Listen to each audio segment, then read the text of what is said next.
Good afternoon, everyone. I'm Joel Hellman, Dean of the School of Foreign Service, and I'm happy to welcome you here to another one of our SFS Fast Breaks on some of the urgent topics of the day. And we've got an extraordinarily important topic at the moment, looking at the changes at the State Department and the National Security Council that were just recently announced. And we couldn't be happier to have a recent newcomer to our community, although someone who is very familiar to all of us because so many of our faculty have been working with him over the years.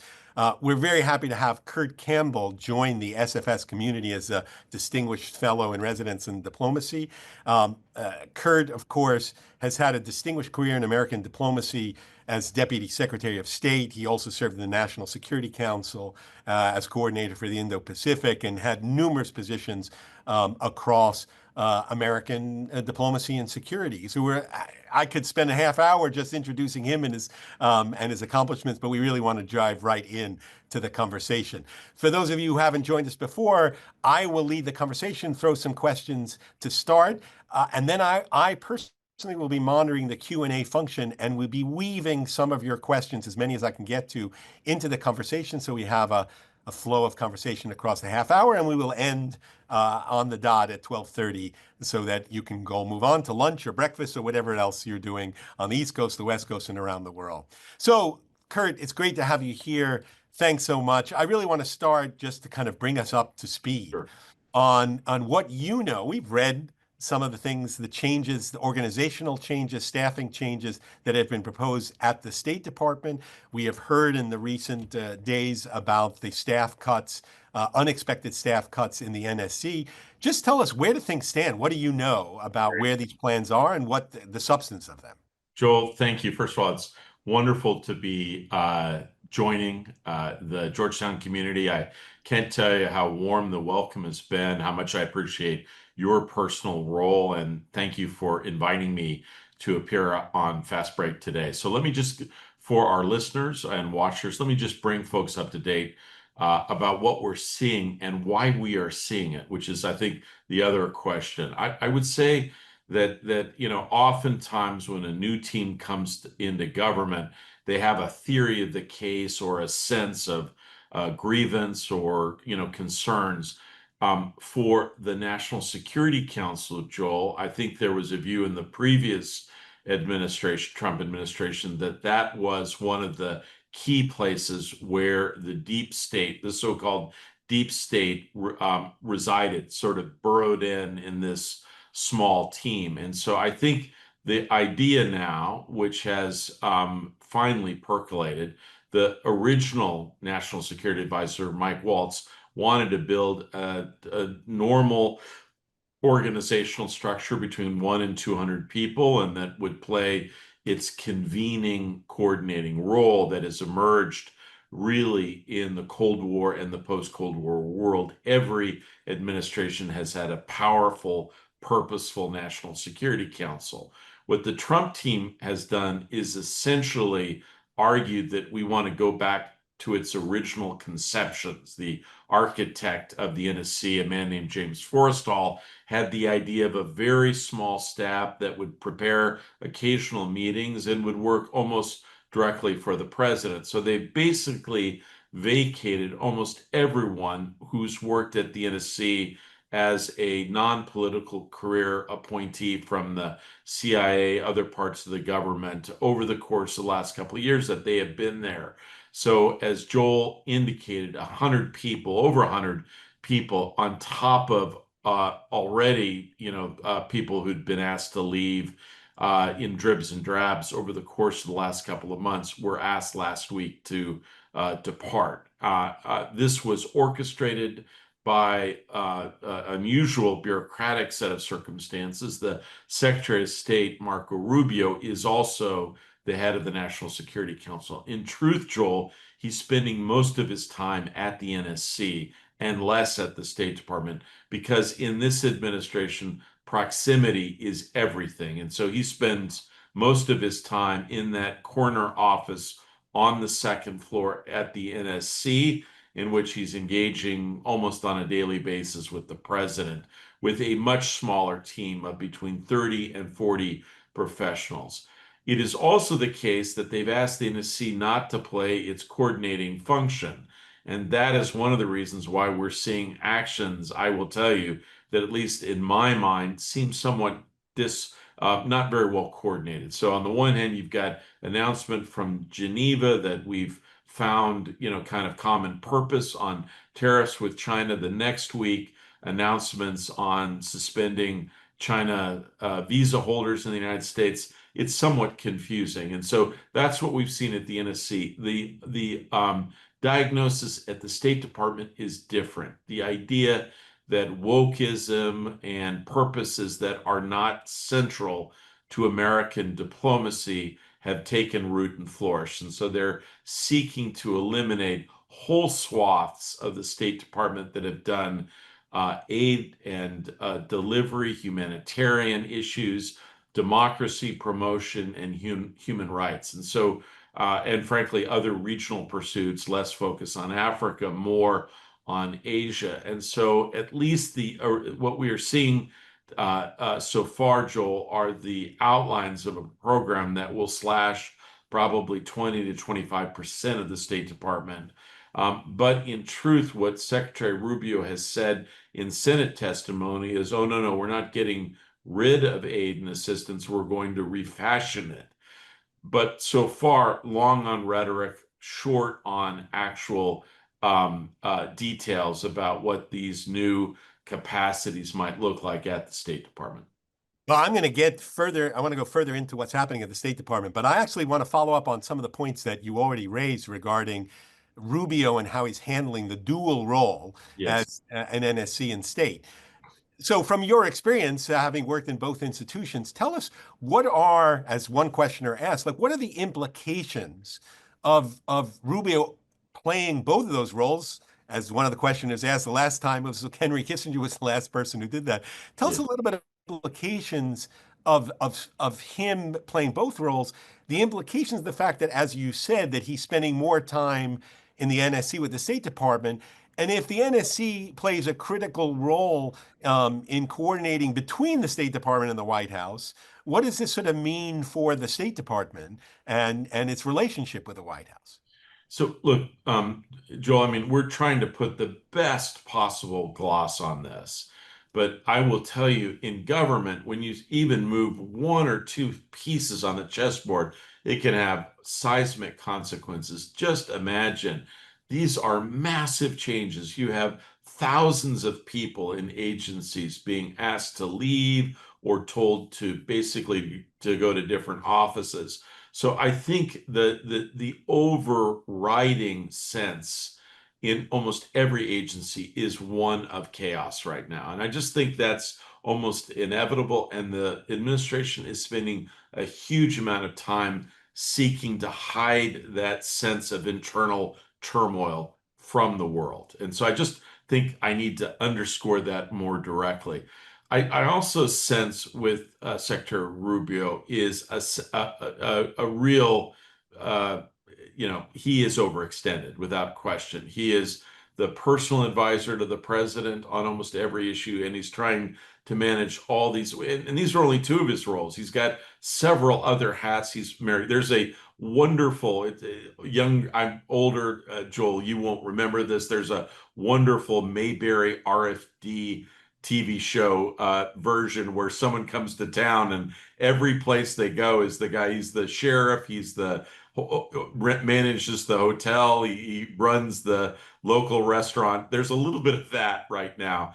And so Rubio is overwhelmed. I will just say one other point though, Joel, and I don't want to get into the bureaucratics of this, but what's interesting is that he has two new deputies. One of his deputies is the chief of staff to the vice president. And that is an indication of an interesting dynamic. I would say that the two poles that are emerging in advising the president about foreign policy are really Rubio and the vice president. And what's happening is the vice president has a view that's, I think, more traditionally skeptical of international relations, almost isolationist.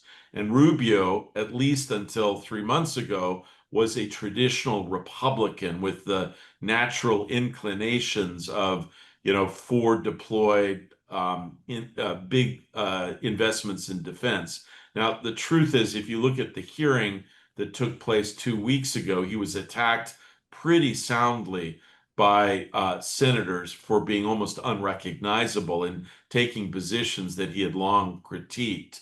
But I think to the question directly from the from one of our watchers is that it is too early to tell fundamentally, what this means. I think what will likely happen at some point in time, we are likely to have a crisis.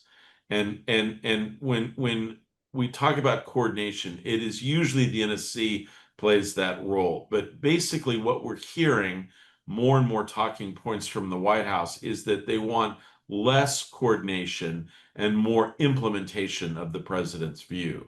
I mean, that's how sort of authoritarian systems work. But the US, its central feature over the course of the last 30 years, Joel, has been the effectiveness of the National Security Council. So much so that most countries that did not have national security councils have built them, not just to be able to interact with us, but they see the important role of coordination in the formulation and execution of policy. Well, let's talk a little bit more about the State Department itself in Yeah. this mix that you portrayed. It seems clear that the voice of the State Department in this amalgam is going to be diminished, or I assume it's going to be diminished. Tell us, what does this mean for the role of the State Department in formulating policy? Joel, I mean, so what's interesting is I listened to your questions and the questions from our viewers. They really they comport with a world that has changed dramatically. The idea that the State Department would have a separate independent voice, I think, is precisely what they're seeking to eliminate. They're not looking for a perspective. They're looking for a loyal, we will do what the president asks. And so I think the idea is that policy descends from on high through utterances and engagements, and then it is up to the various agencies around government, including the State Department, to get busy to implement the vision from on high. In fact, I think what this frankly misses is that a huge amount of what goes on at the State Department, or in fact in any agency, is detailed and beneath the fold of any newspaper. And it's unlikely that there's going to be any particular vision emanating from the White House or the Oval Office on any of these issues, right? So let me give you an example. One of the most important treaties that we have with Canada is called the Columbia River Treaty, which is one of the foundational elements of how we interact with China, this massive river system and what it means for agriculture and fishing and flood, right? So I worked on it for several years. It was absolutely ready for signing. The decision was, let's wait. Let's not do it. Let's let the new administration own it. Probably a wise decision. What's happened since? It is stuck in abeyance. No one knows. Should we present it to the president? Should we wait to get guidance from on high? He's not following this particularly closely. The Canadians certainly are. But I think what this suggests is that we're going to start to see a pretty substantial roadblock. What I often think in my head, my visual image, you know, those scenes when they float millions of logs down a river and sometimes they get jammed up and then you can just see them sort of stacked up off into the distance. That's what I think we're going to see. Hundreds of issues that are not getting appropriate attention, waiting for someone, probably in the White House, to make a decision. Well, actually, there was just a question that came out of it. Is the White House enhancing the staffing in order to handle the things that are not being done at the State Department? No, and that's the key here. And I think one of the challenges here is that this reflects that there really is there are clearly critiques. I've tried to lay out what the critiques are, but there's really not a theory of government, how this will be run, how this will be managed. The idea is that just occasional utterances are enough from the president, but at some point, Joel, we're going to have a crisis. And in that crisis, we will see how this system, without a coordinating mechanism in the White House. So, yes, what you're describing is exactly right. There is not the capacity really in any of these agencies to make any. The State Department is largely without senior leadership right now. Huge swaths of senior people have retired. The NSC in the White House, I called several offices yesterday to touch base with people that I'd worked with, only to find that all of them had left. So there are currently less than 30 people working, and that includes secretaries at the National Security Council. So essentially, um, Secretary Rubio, National Security Advisor Rubio, head of Library of Congress Rubio, whatever his hats are, he's essentially home alone, having to make decisions with minimal staffing and challenging with respect to subsequent implementation. In Sorry, Joel, I'm just, no, no, no, you, you're so telling it you as said you we do see it. this over lunch. It's going to ruin people's appetites. That's the problem here. Is there? I'm still looking for. I'm not looking for a silver lining, but I also want to try to understand, as you say, so much of what happens in the State Department is below the fold, right? As you say, Yeah, these are not issues that are of concern to the president exactly. and Pete Hegseth. Is that work going ahead? The kind of the day-to-day business of diplomacy? Is it still more, or is it in the chaos even those decisions are gumming up, if you will, or just not moving forward. So look, I think there's a different process, that a different dynamic that we have not yet really described, which is in an environment in which you're waiting to see how the leader feels about an issue, right? You often are hesitant to put up recommendations or initiatives for fear they will be different than what the president actually believes. And so you have two different kinds of bureaucratic actors right now, Joel. One, the vast majority of people who are just fearful about putting forward initiatives for fear that it will be on the wrong side of what the president is actually believing, right? And that's what most of the bureaucracies are animated by. And then there's a second group, which are really the policy, or, the entrepreneurs that tend to be closer to the president, have more confidence in their relationship with them, and go out and take initiatives. Some might call that freelancing. Others would suggest that this is about, trying to capture the attention of the president, being the last person in the room. There's been some wonderful reporting about how a man, Ambassador Grinnell, and Secretary Rubio have found themselves crosswise in managing relations, particularly in Latin America, with neither coordinating with one another and each trying to capture the focus and attention of the president, right? We haven't mentioned Witkoff and the special envoy's roles. I mean, how does that Yeah. also fit into this? So, Joel, the truth is, what's fascinating is that in most systems, most previous U.S. governments, you'd want to be the national security advisor. Enormous influence. It's a statutory agency. It was created in the 1947 National Security Act. It has authorities that are vested by Congress. It's very important, and I would argue more recently, some people would say, gee, it's better in terms of real power and influence than almost any agency in government. I think one of the things that's happened over the course of the last couple of months, these people are smart. Once Mike Waltz really flew too close to the sun, and he flew too close to the sun, no one really wants that job secretly.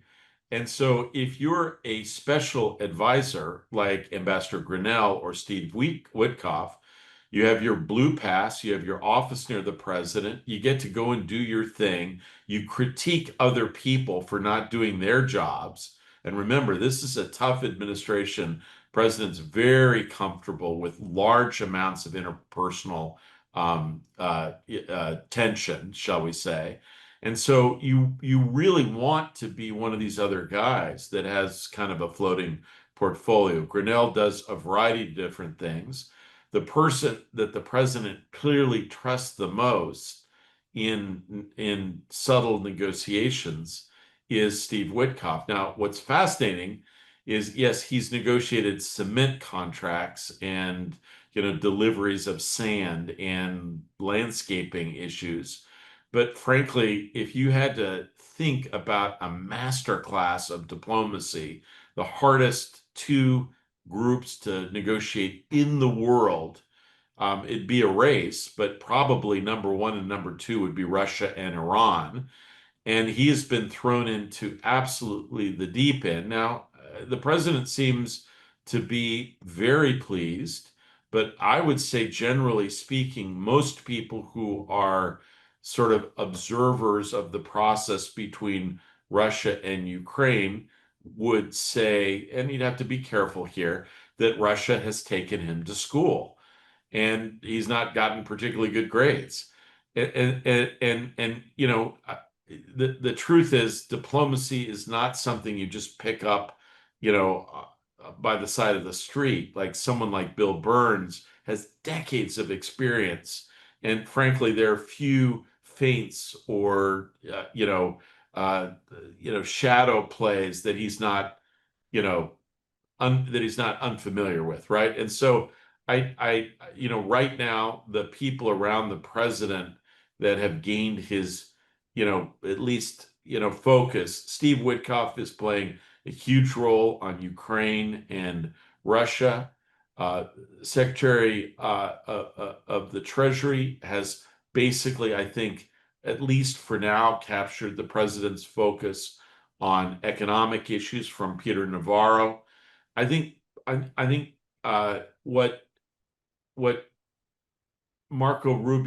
Secretary Rubio has done, Joel, is demonstrated to the president a degree of loyalty and alignment with his worldview that no one would have believed a couple of months ago, and he is maneuvering his way into MAGA world. But ultimately, we have not yet been tested in any of these circumstances. I think the closest that we've seen is on Ukraine and Russia. And what appears to be the case after basically giving Russia everything, their theory of the case is let's show Russia respect, let's give them everything, and then they will come our direction. But what we've done is given them everything and they want more.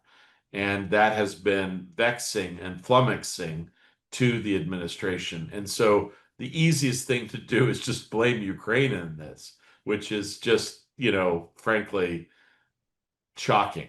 And so I can't give you a confident sense that this system is going to hold up when put under substantial strain. I just can't do that right now, Joel. Well, I'm gonna maybe get at the question where you think the you've already kind of hinted at where the most vulnerabilities are. What are the crises that are most likely to come up in the near term? But actually, before I do that, just what do you think the long-term implications are for the State Department and NSC? To what extent is the ability of these agencies to kind of put themselves back together again? There were issues about the nature of the NSC and its role and coordinating role and its relationship to the State Department and the White House. Where do you see this impacting the long-term structure Yeah. of our foreign policy apparatus? So, Joel, I would just caution everyone. There is this sense that, yes, this is going to be terrible, but then in 3 or 4 years, we're going to get about rebuilding or going back to elements of the previous system. I would reject that. I think whether we like it or not, and I do not like it, I believe the last 30 years have been very good for the United States generally on the global stage. I do not believe we're getting ripped off. I do not believe that we're being tied down. I think the system, the operating system that we have helped build globally has very much served our interests. But now we're going to run a counterfactual. We're going to tear all that down and we're going to see where we are. I think what will likely happen, let's say in 4 years you have a different president. I think it will be very hard to rebuild many of these capabilities. And so we're going to have to figure out what things are absolutely essential, kind of a zero basis analysis. But fundamentally, will countries feel about us the same way in 3 or 4 years? I think not. I think this is this is the most consequential period in American foreign policy since the end of the Second World War, but in another direction towards less reliable, more uncertain, less focus on these capacities. Ultimately, what we have done is, in very short order, eliminated enormous amount of capacity that it took decades to build. Now, the truth is, probably some of that had to be reorchestrated, but the Trump administration has sold this as an efficiency exercise. But what it really is an exercise in vengeance. It's about destroying, in many respects, these agencies. And I think we will find it very difficult to even think about rebuilding. And I will tell you also, if there is ever again another Democratic president, we will find that a Republican Senate and Congress, which is virtually toothless now, will suddenly find their voice and push back on a lot of ideas that they were pretty quiet about during this period. Well, look, this is an SFS alumni audience, and we've got State Department staff and Yes. NSC staff undoubtedly on the call, as well as others who are wondering, what should I do? So just two questions, really. For those who are in the foreign policy apparatus at the moment, State Department, young people, others moving up the ranks in the NSC, what should they do now? And what should others do? How should others going to try to react to the situation that you've described? So look, Joel, it's a question that all of us are considering and thinking about. The most important thing I would suggest is it is important to remain engaged and optimistic. I know that's almost impossible. We're all dealing with our existential demons. But I will tell you, just to give you an example, I have now had calls from several states that want to rebuild or build for the first time their ability to do their own international engagement. Maryland, California, Massachusetts. And so I think we will likely see states actually playing more role in foreign policy, subnational actors. And you're going to see more marketing engagement in states that are interested in international exposure, number one.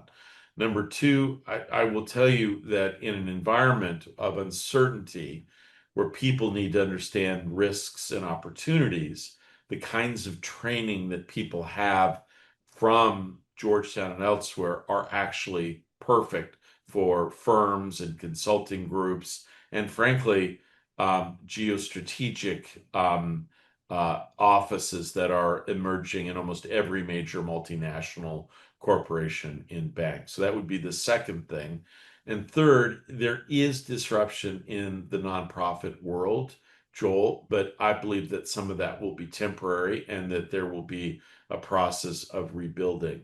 What this period demands is a degree of personal resilience and optimism that even though it's difficult, you force yourself to get out of bed, you force yourself to engage, you force yourself to think creatively, to make connections where previously you might not have needed to. And so part of what I believe our mission in Georgetown will be is to help facilitate those conversations, to be strategic, to be creative, and to make introductions and linkages where appropriate.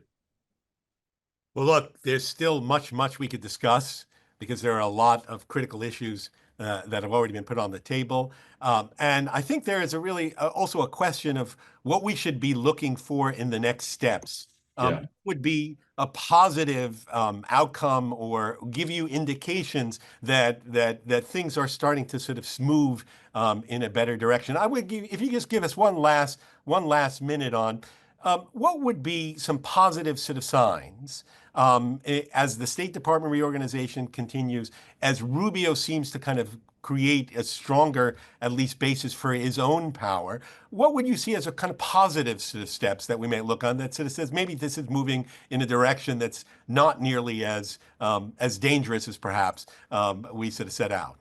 So Joel, look, that's a great question. Let me give people just a few things, if I can, just that I would argue that require us to view with some degree of satisfaction. The first is, for all the criticism of the Trump world and some of the anxieties about corruption, the fact remains that he appears to be determined to avoid enmeshing the United States in other far-flung military operations. He stated clearly that he wants to focus more on business and other kinds of engagements and less on war. And he is actually, I think, trying to negotiate that outcome in Iran. And he has tamed the right of the Republican Party. And so I think we can have some confidence, at least, Joel, that that's one kind of outcome that I don't think anyone wants another Iraq or Afghanistan, what he called these endless wars. And we have to recognize that the president has been almost